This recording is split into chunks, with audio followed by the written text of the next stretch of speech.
Credit where credit is due. Props to Sony for making a Dark Universe trilogy before Universal could even make a Dark Universe at all. Good on them.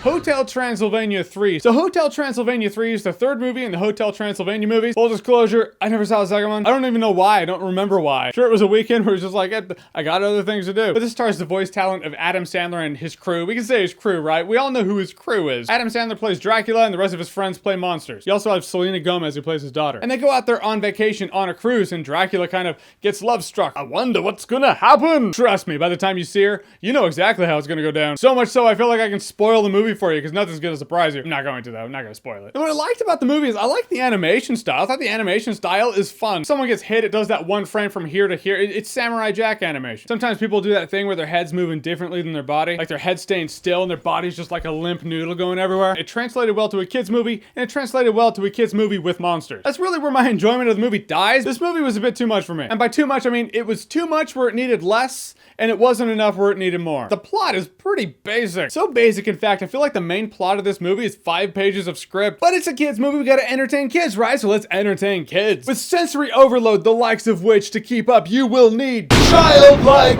energy! Or Coke. And by Coke, I mean the soda with caffeine, kids. But you totally do. This movie attempted to be fun, and it was for a bit, but to the point of being exhausting. You ever go to someone's house and they have kids and they have something playing on the screen for kids and it's just things are happening? Apparently we need to bombard kids with sensory overload. It was like that, but in animated monster movie form. In any one scene, we'll have a few monsters in the foreground and the background and just things are happening and they're just doing stuff. You're like, not everyone needs to be doing something. Calm down, stop, take a breath. Said the guy who uses jump cuts in his reviews, but it's true. And to fill time, the movie's just comprised of blocks of jokes. Just joke, next scene, joke, next scene, joke, next scene, joke. Just really short jokes. In succession, like links on a chain. I didn't feel like it was fluid with the plot. I just felt like these jokes existed and they stood out like a sore thumb. The plot's going on over here and you just have to cut to these monsters for joke's sake, because I have nothing else to do. And the jokes are always comprised of the fact that they're monsters. They do things differently than us, but they try to do the same things as us. They gotta get scuba gear on, but they're monsters, so it's gonna react differently to them. They gotta go swimming, but they're monsters, so they're gonna look different doing it. The jokes in this movie just get old pretty fast. It just felt repetitive. I didn't find most of the jokes in this movie funny. The joke in this movie that got the biggest laugh was a fart joke.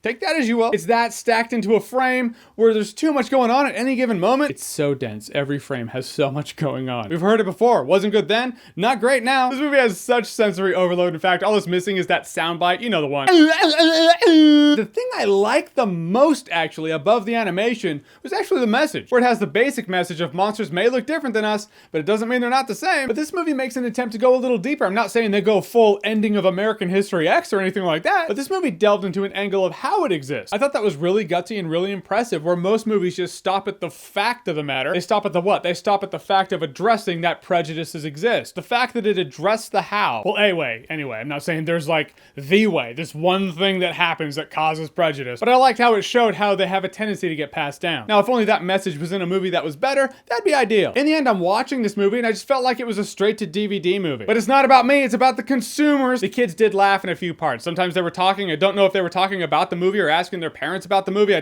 I couldn't hear exactly what they were saying, I just knew they were talking. The moms seemed to be having a good time with it. The dads were rubbing their eyes, just getting situated. So I feel like if you're a mom, you'll do fine with it. If you're a dad, you'll wish you were somewhere else. And if you're a kid, you get a free movie, so live it up. Honestly speaking, I'm probably not gonna remember this movie in T-1 day. Yep, already forgot. That's right, a lot of people in the comment section say they can tell where my video is gonna go by looking at the thumbnail. That's a thumbnail, what do you think of that?